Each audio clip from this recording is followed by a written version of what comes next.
الحمدللہ رب العالمین والصلاة والسلام علی حبیبہ محمد وآلہ وصحبہ اجمعین اما بعد فاعوذ باللہ من الشیطان الرجیم بسم اللہ الرحمن الرحیم قال اللہ تعالی فی القرآن الکریم والفرقان الحمید اذ یغشیکم النعاس امنۃ منہ وینزل علیکم من السماء ماء لیطہرکم بہ ویذھب عنکم رجز الشیطان ولیربط علی قلوبکم ویثبت بہ الاقدام اللہم سبحانک لا علم لنا الا ما علمتنا انک انت العلیم الحکیم مولائی صلی وسلم دائما ابدا علی حبیبک من ذہنت بہ الرسل. معزز سامعین کرام السلام علیکم ورحمۃ اللہ. آج ہمارے تربیتی جو پیریڈ ہے اس میں لطائف کے بعد آج کا موضوع جو ہے وہ ہے رابطہ. یہ جو آیہ کریمہ میں نے تلاوت کی ہے اس آیہ کریمہ میں بھی اور متعدد اور جگہ قرآن کریم میں رابطے کے حوالے سے بھی ارشادات موجود ہیں. لطائف میں تفصیلاً بات ہوتی آ رہی ہے. ہر لطیفے کی کیفیت بھی ہے، اس کے اپنے اثرات بھی ہیں جس سے معمولات زندگی میں نتائج بھی مرتب ہوتے آتے ہیں.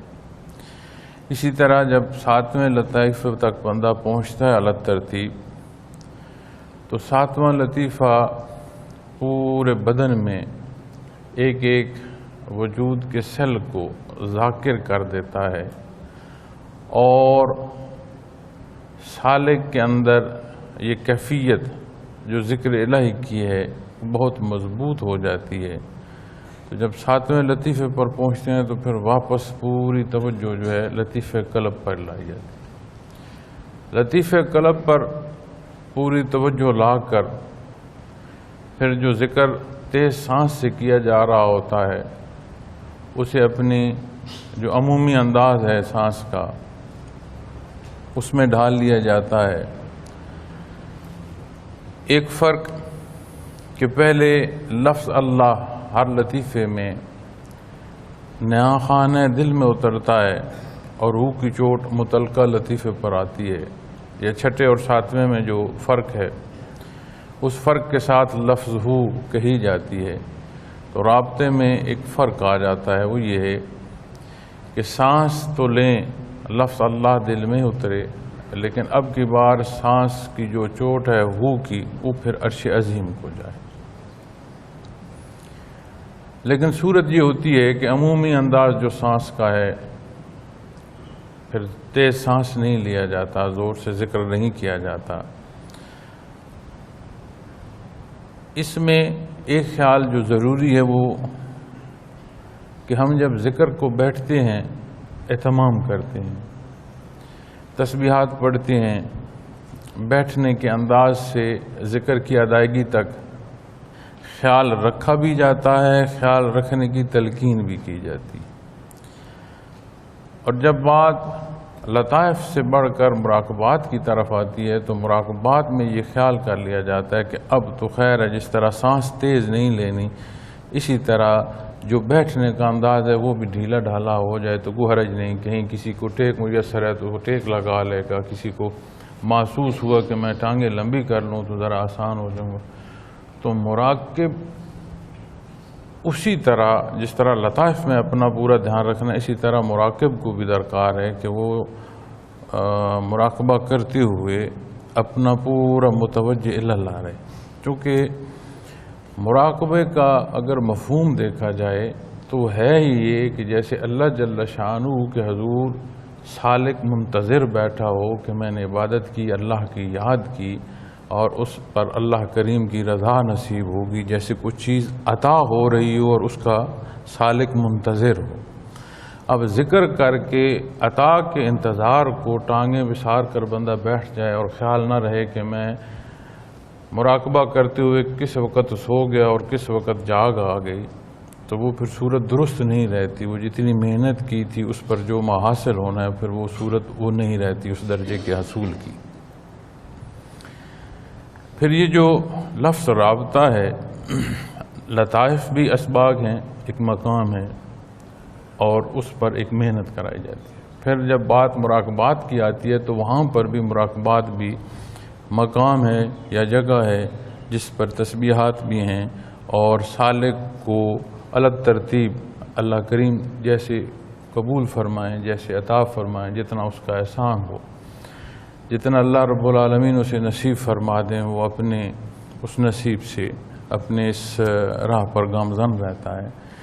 لطائف اور مراقبات کے درمیان یہ جو کیفیت ہے اسے رابطہ کہتے ہیں، اور جب ساتھی ذکر کرتے ہوئے مراقبات کے اسباق میں چلے جاتے ہیں تو پھر انہیں رابطہ نہیں کہا جاتا، پھر وہ ذکر کر کے رابطے کی اور مراقبات کی کیفیت میں پھر انہیں کوئی تعامل نہیں آتا، بہت معمولی سا ایک احساس ہے جس کے ساتھ وہ مراقبات کی طرف چلے جاتے ہیں۔ لیکن وہ سالک یا وہ ساتھی یا وہ نیا آنے والا بہن یا بھائی جو لطائف کے بعد جہاں تک پہنچتا ہے اسے خاص طور پر مشق کرائی جاتی ہے، چونکہ لطیفہ قلب پر سے مراقبات کا وارد ہونا شروع ہوتا ہے تو تمام لطائف تک آتا ہے۔ پہلے 5 لطائف پر ہم اللہ کریم کے لطف رسول ان کے قلوب سے تسلسل نصیب ہوتا ہے، جیسے 5ویں لطیفے پر قلب اثر محمد رسول اللہ صلی اللہ علیہ وسلم تک بات آتی ہے۔ پھر یہ کیفیت اس قابل کرتی ہے کہ اللہ جل شانہ احسان فرماتے ہیں کہ 6 اور 7ویں لطیفے پر جو ہے وہ انوارات بار الہ سے حصہ نصیب ہوتا ہے۔ کتنا ہے، کیسا ہے، کیسی کیفیت ہے، یہ الگ موضوع ہے، لیکن تسلسل اسی طرح ہے۔ اس عطا کے ساتھ انسان کی جو روح ہے، چونکہ یہ ہے عالم امر سے، وجود جو ہے اس عالم آب و گل میں سے تخلیق ہے، اس کے عناصر یہاں سے ہیں، لیکن جو اسے اللہ جل شانہ نے روح عطا فرمائی ہے، قل الروح من امر ربی، تو وہ عالم امر سے ہے۔ تو جس طرح وجود توانا ہو، اسے عبادات سے دوری ہو تو نفس مضبوط ہو کر دنیا کی طرف مزید رغبت دیتا ہے، اسی طرح جب ذکر کیا جاتا ہے ایمان مضبوط ہوتا ہے، فرائض سنت نوافل ہر ایک کی ادائیگی میں خشوع خضوع محبت درد اور ایک کشش نصیب ہوتی ہے، شوق نصیب ہوتا ہے تباہ کا، تو پھر آہستہ آہستہ پھر جو کیفیت نفس کی ہے یا نفس ہمارا کی ہے وہ ٹوٹ جاتی ہے، لوامہ تک پہنچتی ہے، پھر اللہ کریم احسان فرمائے تو مطمئنہ تک بات آتی ہے۔ لیکن جب بات اطمینان تک آتی ہے تو پھر صورت یہ ہو جاتی ہے کہ پھر روح مضبوط ہوتی ہے، اور روح کی مضبوطی جو ہے پھر وہ اپنے گھر کی طرف سفر کو، اپنے گھر کی طرف جانے کو پسند کرتی ہے۔ نفس امارہ نے تخلیقی عناصر کی طرف کھینچا، اللہ کریم نے احسان فرمایا، عبادت نصیب ہوئی، اس کی یاد نصیب ہوئی، تو پھر جب وہ کمزور ہوا تو روح مضبوط ہوئی، تو پھر روح اپنی طرف جائے گی نا جہاں سے وہ ہے، تو جب وہاں کی بات آئے گی تو وہ پھر عالم امر کی بات آئے گی۔ تو اسی لیے انوارات کا وارد ہونا بھی ہے، عطا ہونا بھی ہے، اور جب سالک لطائف سے بڑھتا ہے، 7ویں لطیفے سے بڑھ کر دوبارہ توجہ قلب پر لاتا ہے، پھر قلب سے رابطے کے لیے وہ خیال کرتا ہے، تو پھر وہ جہاں انوارات کا ایک تسلسل ہے یہ اتنا مضبوط ہوتا ہے کہ پھر روح میں قوت پرواز نصیب ہو جائے۔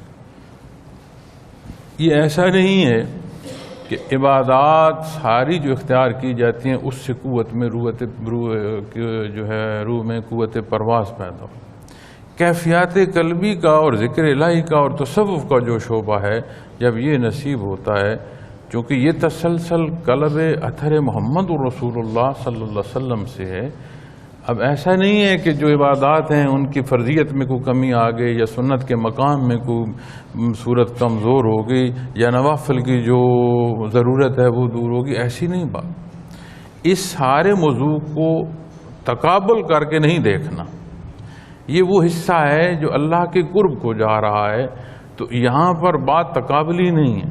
جب ہم موضوع سے ہٹتے ہیں اور اپنی پسند و ناپسند پر آتے ہیں تو پھر عبادات میں بھی ہم مقابلے کی صورت جو ہے اسے دیکھنا شروع کر دیتے ہیں. جو ذکر سے منسلک نہیں ہے وہ کہتے ہیں یہ خام خواہ ذکر کے لیے زائد از کلام بات جو کی جا رہی ہے، یہ بات بڑھا کر کی جا رہی ہے، اتنی بات ہے نہیں. اور جو منسلک ہیں ذکر اذکار سے وہ کہیں گے باقی جو معاملات ہیں اس کی ضرورت ہی نہیں. ہر جگہ کی ایک اہمیت ہے، اسی طرح ہر عبادت کی جو ایک اہمیت نبی کریم صلی اللہ علیہ وسلم نے ارشاد فرما دی، مقرر فرما دی، وہی ہے اور وہی حق ہے. یہ سارا حصہ جو اللہ کا ہے یہ بندے کو قوت ایمانی دیتا ہے کہ وہ خلوص سے اتباع محمد رسول اللہ صلی اللہ علیہ وسلم پر عمل پیرا ہو سکے. تو جب بات کیفیت کی آئے گی تو جو روح کی قوت پرواز ہے اس کے لیے ضروری ہے کہ بندے کا قلبی تعلق قلب اطہر محمد رسول اللہ صلی اللہ علیہ وسلم سے جا جڑے. اور یہ ممکن ہی نہیں ہے کہ بغیر تسلسل کے نصیب. جیسے ظاہر میں اب اس پر ایک ابہام آتا ہے کہ جی یہ کیسے بات کرتے ہیں، اپنی مشائخ کی محبت میں بات کر دیتے ہیں. آپ اسی کی مثال ظاہراً لے لیں. ایک آج بچہ پیدا ہو اور اسے مخلوق کا جو بطور توارث آج تک اسلام کا پہنچنا ہے وہ نہ ہو، اس کی افزائش کسی ایسی جگہ ہو جہاں وہ نہ کسی دوسرے انسان کو دیکھ سکے اور نہ کسی دوسرے انسان سے کلام کر سکے، نہ کسی دوسرے انسان تک نہ اس کی رسائی ہو نہ باقیوں کی اس ایک تک رسائی ہو. تو کیا یہ قرآن کریم وہ کہے گا کہ آج مجھے مل گیا میرے پاس ہے؟ چونکہ قرآن کریم کا جو نازل ہونا ہے وہ نبی کریم صلی اللہ علیہ وسلم پر ہے. اللہ جل شانہ نے یہ سبب فرمایا ہے کہ ایک اجماع امت ہم تک پہنچانے کا سبب ہے. اسی طرح اگر ظاہری جو دین کا حصہ ہے اس کے لیے تسلسل درکار ہے تو کیفیات باطنی کے لیے کیوں پھر درکار نہیں ہے؟ یہاں پھر اعتراض کیوں آئے گا؟ آج بھی جب بات دین کی آتی ہے، قرآن کریم کی تفسیر کی آتی ہے، حدیث شریف کی شرح کی آتی ہے، تو حدود و قیود ائمہ تک نے قرآن و سنت کو دیکھا. یعنی وہ جو تسلسل سے دین ہم تک آ رہا ہے اس میں حدود و قیود دیکھی اور پیمانہ جا رکھا خیر القرون کے حصوں کو. آج اگر کوئی یہ سمجھے تو بھائی سمجھنے سے پھر کچھ ہوگا نہیں، ہوگا وہ جو اصول ہے، اور وہ اصول وہ ہے جو اللہ جل شانہ نے پسند فرمایا. اس میں میری یا آپ کی پسند یا ناپسند کا دخل نہیں. تو جب بات ان کیفیات کے پہنچنے کی آئے گی اور روح کو قوت پرواز کا سبب ہوگا، اس قابل ہوگی کہ روح قوت پرواز کر سکے، تو ایسا نہیں کہ وہ پرواز کر کے جا کر ہمسائے میں جھانکے گی یا جا کر دنیا کی خوبصورتیاں یا باغات جا کر دیکھے گی، وہ پلٹے گی اپنے گھر. اور جب روح عالم امر کو جائے گی تو لامحالہ مزید قوت نصیب ہوگی مضبوط ایمان کی طرف. اور اس کا ظاہراً ثبوت کیا ہے؟ قرآن و سنت پر عمل پیرا ہونا. رابطے کی کیفیت متعدد جگہ قرآن کریم میں بیان فرمائی گئی ہے، اور جو بھی صورت بیان فرمائی گئی ہے وہ ایسی ہے کہ جو اللہ جل شانہ کی طرف سے رابطے کی کیفیت عطا ہو. اب سالک نے محنت کی، اللہ کی لطائف پر محنت کی، آہستہ آہستہ لطائف روشن ہوئے، یعنی راسخ ہوئے، اس قابل ہوا کہ انوارات کی جو عطا ہے اس لڑی کو اس روح کا راستہ ہونا نصیب ہو تو واپس اٹھ سکے. تو یہاں یہ خیال بھی ضرور ہو کہ لطائف کا کرانا ایک بات ہے اور لطائف کا راسخ ہونا یہ دوسری بات ہے. تو روح میں جو استعداد یا جو قوت ہے وہ تب زیادہ ہوگی جتنے لطائف راسخ ہوں. اور لطائف کے راسخ ہونے کے لیے ایسا نہیں ہے کہ کوئی بندے کو کہہ دیا جائے تیرے لطائف راسخ ہو گئے تو اس کے لطائف راسخ ہو جائیں، یا کہہ دیا جائے کسی کو جی آپ توجہ دیں، آپ مہربانی کریں جی توجہ دیں. جیسے مختلف جگہ پر مختلف مقامات پر ہم کہتے ہیں، کسی سینئر ساتھی کو کہہ دیا، کسی بزرگ کو کہہ دیا، کسی ذمہ دار کو کہہ دیا، چاہے یہاں تک آ کر مجھے بھی کہہ دیا. اس کے ساتھ کہنے کے ساتھ جو صورت ظاہراً درکار ہے وہ سالک کی اپنی محنت بھی درکار ہے، اور یہ سمجھ لیا جائے کہ جتنا ذکر میں کر رہا ہوں یہ کافی ہے میری لطائف کے راسخ ہونے میں، تو یہ بھی درست نہیں ہے۔ بڑے حضرت رحمۃ اللہ تعالی علیہ کی سوانح عمری آپ دیکھیں تو غالباً اگر میں غلط نہیں ہوں تو 14 سے 16 گھنٹے ملتے ہیں ایک دن میں لطائف پر محنت کے۔ اب یہ جو بزرگ ہیں یہ حادثاتی نہیں ہوتے، دنیا میں خلق میں نظام حیات میں بلکہ خالق کے بعد جو کچھ مخلوق کا نظام ہے اس سارے میں کوئی چیز محض حادثہ نہیں ہے۔ یہاں کی سائنس تو کہہ سکتی ہے کہ حادثے کی صورت میں زمین وجود میں آ گئی، کوئی اس سے یہ نہیں تھا کہ یہ طے تھا۔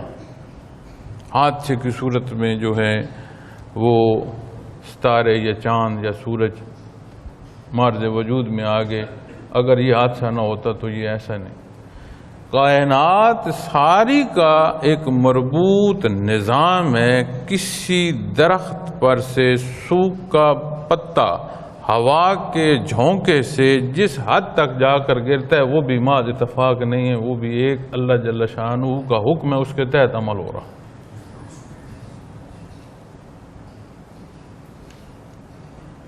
تو یہ اس کا احسان، اس کا کرم کہ یہ حصے اور یہ کیفیات نصیب ہوں۔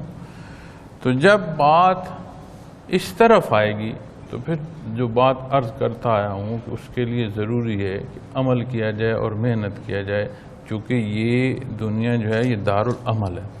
اب مشائخ کی جو بات کر رہا ہوں، اب جس طرح ہوا کا ایک پتا، سوکھا پتا کس طرف کی ہوا سے کس طرف اڑے گا اور کتنا اڑ کر جا کر زمین پر گرے گا اور کتنے وقت میں خاک ہوگا، اور اس خاک سے پھر آگے کیا اللہ کو منظور ہے یہ وہ بہتر جانتے ہیں۔ تو محض اتفاق نہیں ہے کہ بڑے حضرت رحمۃ اللہ تعالی علیہ جو ہیں وہ اتفاقاً ذکر سیکھ لیا، پھر اتفاقاً لطائف اور اقبات نصیب ہو گئے۔ یہ اللہ جل شانہ کے برگزیدہ ہستیاں، اللہ نے احسان فرمایا، یہ ہستیاں سبب ہیں اس تسلسل کا جو بہر کیفیات محمد الرسول اللہ صلی اللہ علیہ وسلم کا رواں دواں، یہ اس رب العالمین کا ہم جیسے کمزوروں اور گناہگاروں کے لیے بہت بڑا سبب۔ اب وہ ہستی جسے اللہ جل شانہ نے صدیوں بعد، یہ جو بات کر دی جاتی ہے نا کہ جی جو آئے اسے قلب سے کھا دو، ایسا دیکھا ہے، میں نے خود ایسا دیکھا ہے، میرے اپنے تجربے میں ہے کہ جسے میں نے خود لطیف قلب، آج نہیں میں پہلے کی بات کر رہا ہوں کہ جب میں کسی اور ذمہ داری میں کام کر رہا تھا، کہ جسے لطیف قلب سے کھایا وہ بھی جو ساتھ لایا اس نے مجھے آ کر کہا میں اس کو سکھا لایا ہوں، جسے سمجھ آتی ہے، خود پہلی دفعہ سیکھا، دوسرے دن اگر آیا تو ساتھ جو بندہ لے کر آیا اسے کہہ رہا ہے جی میں ایسے بتا رہا ہوں، اسے ذکر ہو رہا ہے۔ یہ بات اللہ کی عطا اور اس کا کرم ہے کہ یہ تسلسل اس نے ہمیں عطا فرمایا۔ اب وہ ہستی جسے خیر القرون کے بعد یہ سنت زندہ ہونے کی جس کے نصیب میں آئی کہ ہر آنے والے کو کیفیات قلبی نصیب ہوئیں، وہ حضرت کلزم فیضات مولانا علی یار خان رحمۃ اللہ تعالی علیہ صدیوں بعد خیر القرون کے بعد یہ بات ملتی۔ اور یہ بات یہ نہیں ہے کہ میں اپنا شیخ کی محبت میں بات کر رہا ہوں، یہاں یہ حقیقت ہے، اور اس کا بیان کسی دوسرے بزرگ کے ساتھ زیادتی یا اس کی بزرگی کی کمی نہیں ہے، میں تو وہ بات بتا رہا ہوں جو ہمیں سامنے آئی، جو ہمارے سامنے آئی، جو پیش آئی، جس میں زندگی گزری۔ اب ایسی شخصیت، ایسی ہستی جس سے صدیوں بعد یہ سنت نصیب ہوئی کہ ہر آنے والے کو اس کا حصہ جو کیفیات کا، اب کس پر کتنی عطا ہے، ہر بندے کا اپنے اللہ سے ایک تعلق ہے بھائی، یہ اس کا انحصار اس پر ہے، ہر آنے والے کے لیے اس درجے کا در کھلا ہونا یہ عام بات ہے۔ کتنی محنت کی، 14 سے 16 گھنٹے لطائف پر محنت کی۔ آج ہم اپنے 24 گھنٹے کے معاملات میں دیکھ لیں تو ہماری کیا مجاہدہ ہے. اللہ معاف فرمائے. کبھی ٹٹولنا نہ خانے دل کو خیال کرنا. جب خیال کرو گے تو یہ گمان اللہ نہ کرے یہ خیال میں نظر آئے، لیکن اگر یہ نظر آئے تو اسے نکال باہر کرنا کہ میں تو جو ذکر کر رہا ہوں یہ بہت ہے، یہ جو میری عبادات ہیں بہت ہے. عبادات پر یہ تشفی لے لینا کہ ہاں میری عبادات بہت ہیں. یہ کہتا کوئی نہیں ہے، بولتا کوئی نہیں ہے، لیکن خیال کرنا تو جو میں کہہ رہا ہوں یہ سمجھ آئے گی کہ میں کیا کہہ رہا تھا. تو پھر یہ قوت نصیب ہوئی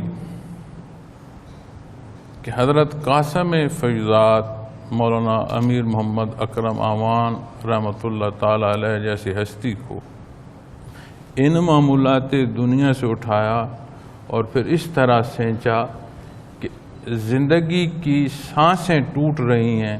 کالا کالا رسول اللہ صلی اللہ علیہ وسلم کا ساتھ نہیں ٹوٹ رہا.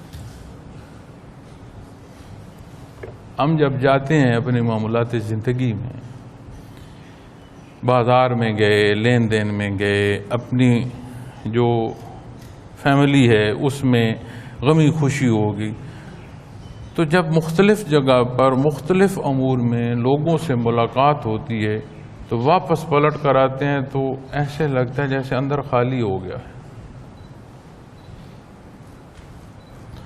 اور مومن کی قیام صلاح میں قرآن کریم فرماتا ہے کہ مومن جہاں سے گزرتا جائے وہاں لوگ نمازی ہوتے جائیں. اور کیفیات محمد رسول اللہ صلی اللہ علیہ وسلم کے بحر میں اترنے والا جہاں جائے وہاں کے اثرات لے آئے تو پھر اس کا مطلب کیا ہے؟ جب لطائف راسخ ہوں گے نا، مضبوط ہوں گے، تو جہاں سالک جائے گا وہاں کے سبب اس کا ذکر نہیں چھوٹے گا، اس کے سبب وہاں ذکر جاری ہونا شروع ہو جائے گا.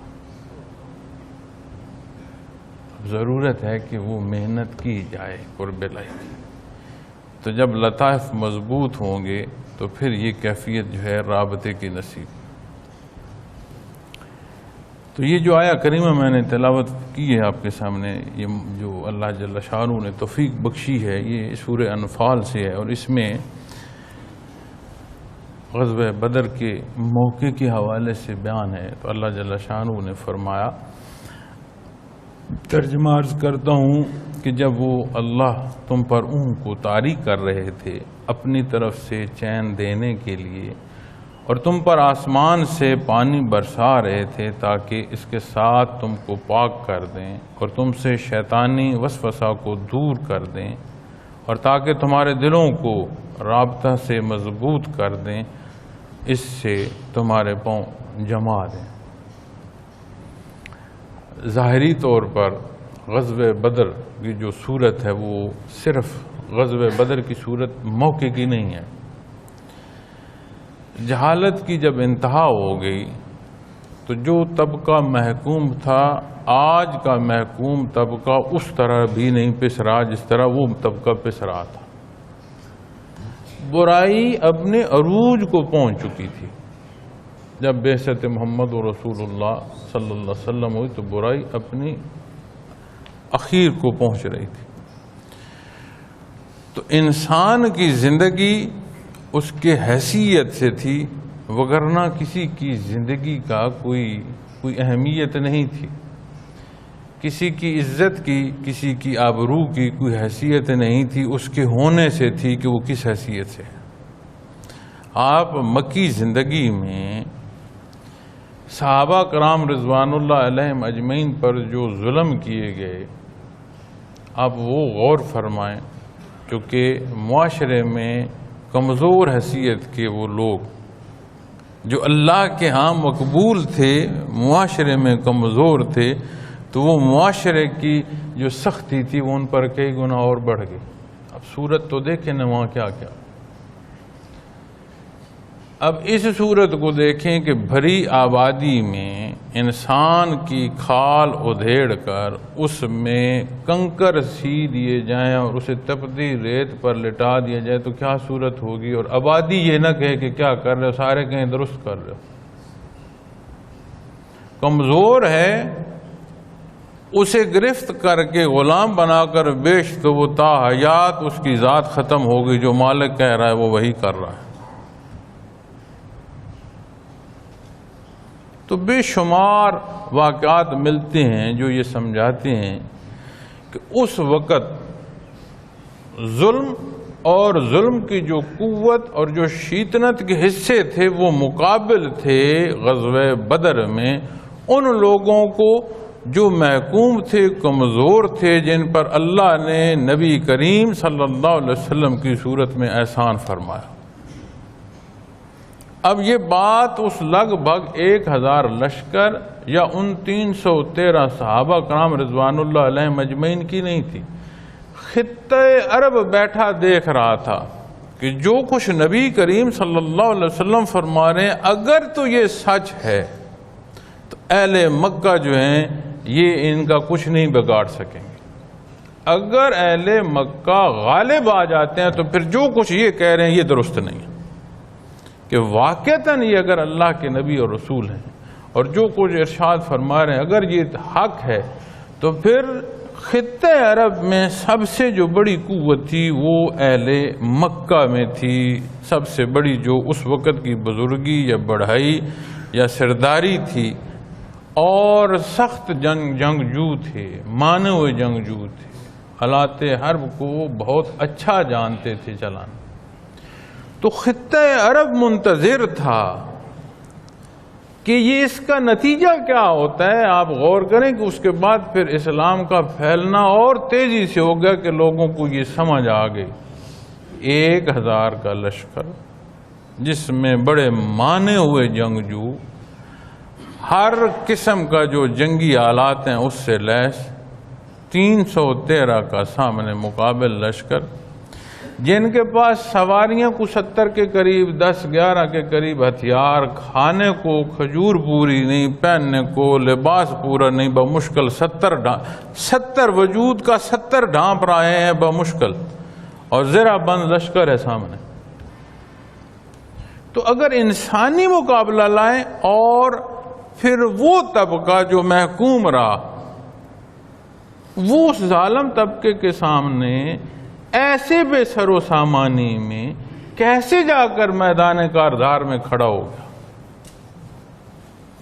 تو جب اس کیفیت کی بات آتی ہے تو بے شک یہ صرف غزوہ بدر کی فتح نہیں تھی، یہ اعلان تھا کہ حق کی فتح کی شروعات ہیں، اور وہ آواز، یہ اعلان اور اس غزوہ بدر کی جو فتح تھی اس نے اسلام کے جو دروازے ہیں وہ کھولنے کے مخلوق تک سبب بنا دیے، لوگ چوک در چوک دین میں آتے چلے۔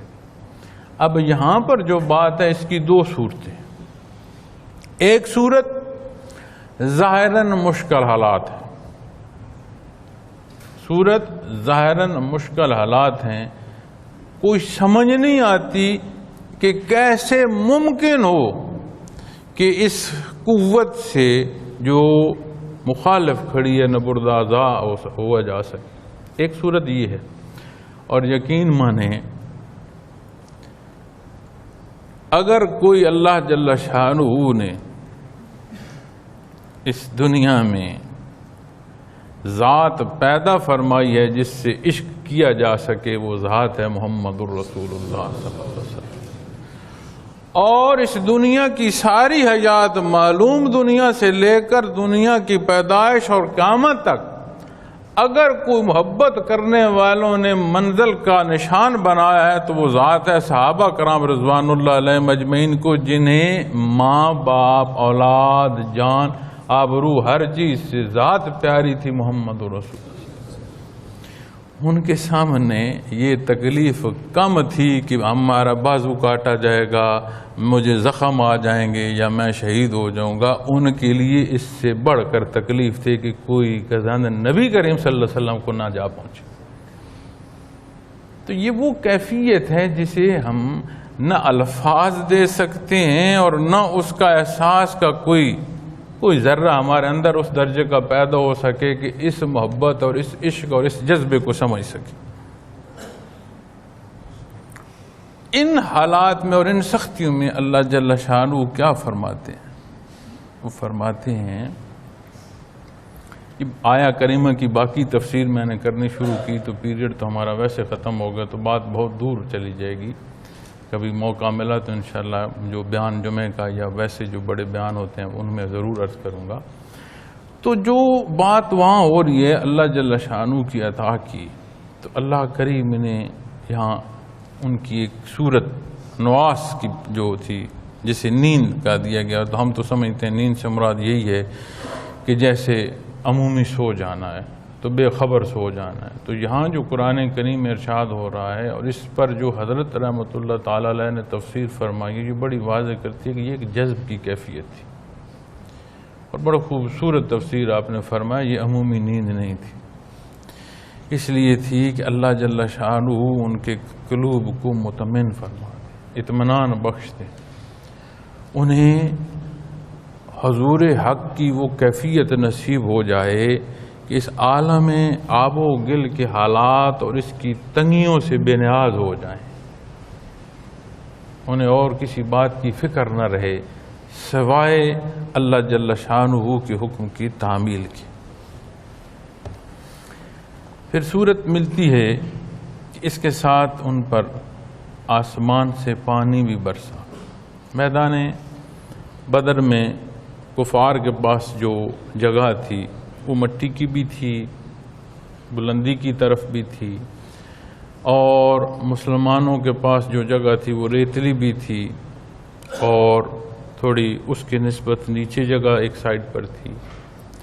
لیکن جب بارش برسی تو جو مٹی تھی وہ کیچڑ ہو گئی، جو ریت پاؤں پکڑتی تھی وہ سخت ہو گئی، جو پانی تھا وہ ڈھلان پر تو نہیں رہنا تھا، وہ تو نیچے اس میں آ گیا۔ تو وہاں پر جو اللہ جل شانہ فرماتے ہیں تاکہ اس کے ساتھ تم کو پاک کر دیں، نہائے، طہارت کی، نہائے، وضو کیے، پاک ہوئے، اس کے نتیجے میں کیا فرمایا؟ اور تم سے شیطانی وسوسہ دور کر دیں۔ یعنی اگر کچھ شیطان وسوسہ ڈالنا چاہ رہا ہے یا ڈال رہا ہے تو اسے بھی دور فرما دیں، تو سمجھ آئی عمومی حکم، چونکہ قرآن کریم میں جو کچھ بیان ہوا ہے اور اگر کسی واقعاتی حصے میں بھی بیان ہوا ہے تو اس سے مراد محض وہ ایک وقت نہیں ہے، وہ اصول طے ہو جاتا ہے۔ آج بھی اگر یہ چاہا جائے کہ شیطانی وساوس سے بچت نصیب ہو تو اس کی صورت یہ ہے کہ بندہ پاک صاف رہے، وضو میں رہے۔ میں نے کئی دفعہ حضرت جی رحمۃ اللہ تعالیٰ علیہ کے پاس بیٹھے ہوئے مختلف لوگ جو شکایات لے کر آتے ہیں جادو کی، تو میں نے یہ ان سے زبانی بھی روبرو سنا۔ وہ فرماتے تھے کہ اگر باوضو رہو تو تم پر جادو بھی نہ ہو سکے، تو کم از کم اتنا تو اپنے آپ کو پاک صاف رکھو نا، چونکہ جہاں بھی شیطنت ہوتی ہے وہاں غلاظت ہوتی ہے، پاکی نہیں ہوتی۔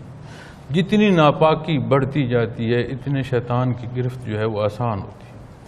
تو یہاں جب بات آتی ہے کہ تاکہ تمہیں پاک کر دیں، تو اس کی صورت کے بے شمار پہلو ہوں گے، لیکن جب صرف طہارت کے حصوں میں اور پاکی کے حصوں میں لیں گے تو سمجھ آئے گی کہ طہارت بھی ہے، غسل بھی ہے، وضو بھی ہے، ہر صورت جو ہے وہ ان کی ہے، اور شیطان کے وسوسے تاکہ اس کیفیت میں دور ہو جائیں۔ اور فرمایا وَلِيَرْبِطَ عَلَىٰ قُلُوبِكُمْ وَيُثَبِّتَ بِهِ الْأَقْدَامَ، اور تاکہ تمہارے دلوں کو رابطہ سے مضبوط کر دیں۔ اب قرآن کریم میں جہاں رابطے کی کیفیت آئی ہے یہ اللہ جل شانہ کی طرف سے آئی ہے، چاہے یہاں کی بات ہے، چاہے اصحاب کہف کی بات ہے، چاہے حضرت موسیٰ علیہ السلام کی والدہ ماجدہ کی بات ہے، تو اللہ جل شانہ نے جو رابطے کی کیفیت ہے وہ عطا فرمائی۔ سالک اللہ کا نام لے کر اس کے حضور بیٹھ گیا، اپنی جھولی پھیلا کر اللہ جل شانہ سے رابطہ نصیب ہو۔ ہم جتنے بھی کمزور، جتنے بھی گناہگار، جتنے بھی نالائق ہوں، صورت تو مانگنے کی ہو گئی نا، صورت تو عرض کرنے کی ہو گئی نا، اپنے آپ کو پیش کرنے کی صورت تو آ گئی نا جی۔ تو جس حضور پیش کر رہے ہیں وہاں شان کیا ہے؟ رب العالمین ہے، تمام مخلوق کا پالنہار ہے، وہاں سے تو عطا ہو۔ کتنا عطا ہوا، کتنا نصیب ہے، کتنی طلب ہے، کتنی محبت ہے، کتنا اخلاص ہے، اس سارے کا انحصار اس پر۔ تو کوشش ہے سالک کی کہ یہ رابطہ نصیب ہو، اور جب یہ تسلسل نصیب ہو جائے تو ایک راہ مل گئی روح کو پرواز کی قرب الہی کے لیے۔ اور ان جگہوں پر اگر آپ غور فرمائیں تو جو یہاں رابطے کی صورت بیان فرمائی گئی ہے، اس میں ہے کہ ظاہراً کوئی صورت نہیں ہے کہ مقصد جو ہے وہ حاصل ہو۔ ایک ہوتی ہے بات کہ جان دے دینا، یہ اپنا جو مقصد ہے اس کے ساتھ مضبوط ارادہ ہے کہ مقصد تو حاصل ہوتا ہے یا نہیں ہوتا، خالص نیت ہے، کوئی بات نہیں، جان جاتی ہے تو چلی جائے۔ یہاں یہ بھی نہیں سوچا جا سکتا چونکہ پھر بات نبی کریم صلی اللہ علیہ وسلم کے وجود مبارک تک جاتی ہے، آپ صلی اللہ علیہ وسلم تک بھی کوئی تنکا نہ پہنچے جو تکلیف دے، اور وہ مقصد بھی حل ہو جو کہ ظاہراً کوئی سبب نہیں۔ اللہ جل شانہ نے جب رابطہ فرمایا تو ایمانی کیفیت وہ ہو گئی کہ جو اللہ جل شانہ کی ذات پر اس درجے کا ایمان مضبوط ہو گیا کہ یہ دنیا مافی کی جو قوتیں ہیں یا جو حصے ہیں ان کی حیثیت ثانوی ہوگی، حیثیت رہی کوئی نہیں۔ تو ثابت قدم ہو گئے، ہر طرح کے امتحان میں اللہ نے ثابت قدم ہونا نصیب فرما دیا یہاں رابطے میں۔ ہر صورت کے مقابل ڈٹ کر کھڑے ہو۔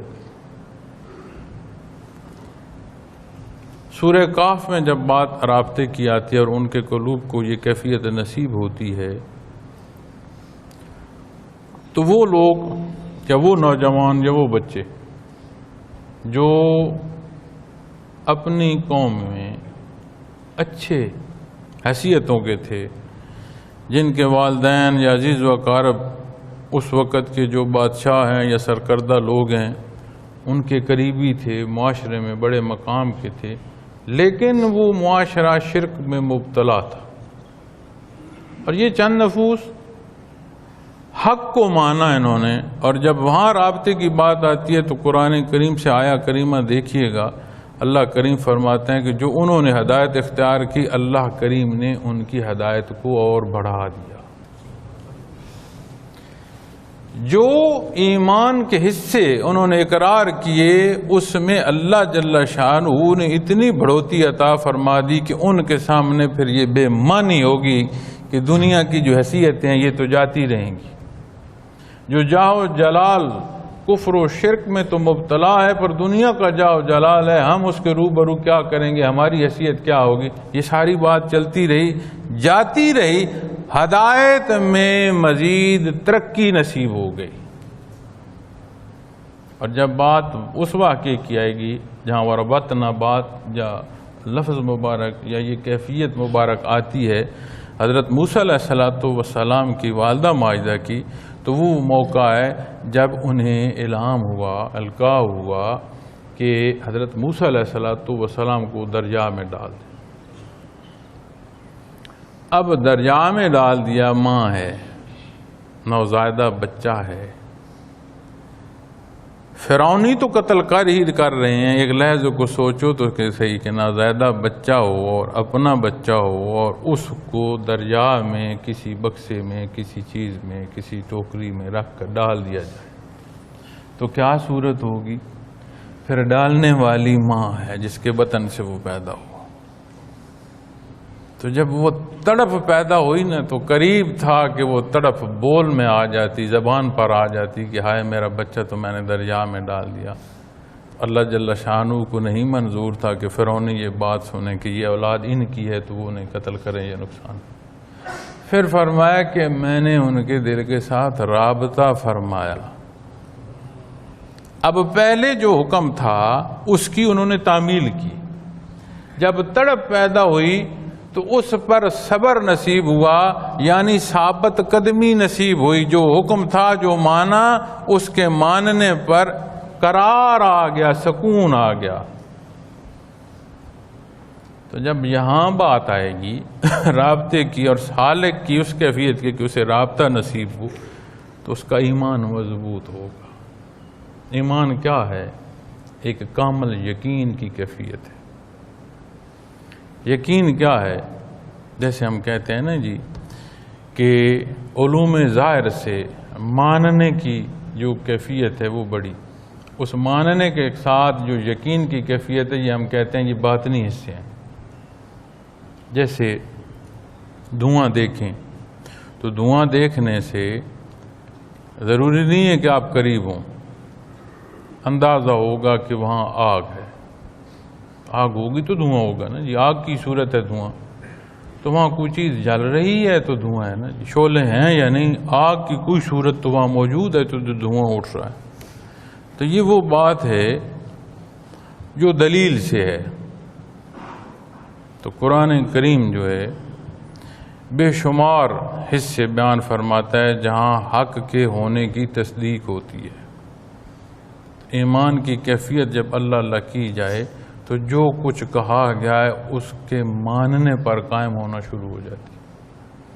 وہاں چل کر دیکھیں کہ کیا صورت ہے اس دھوئیں کی.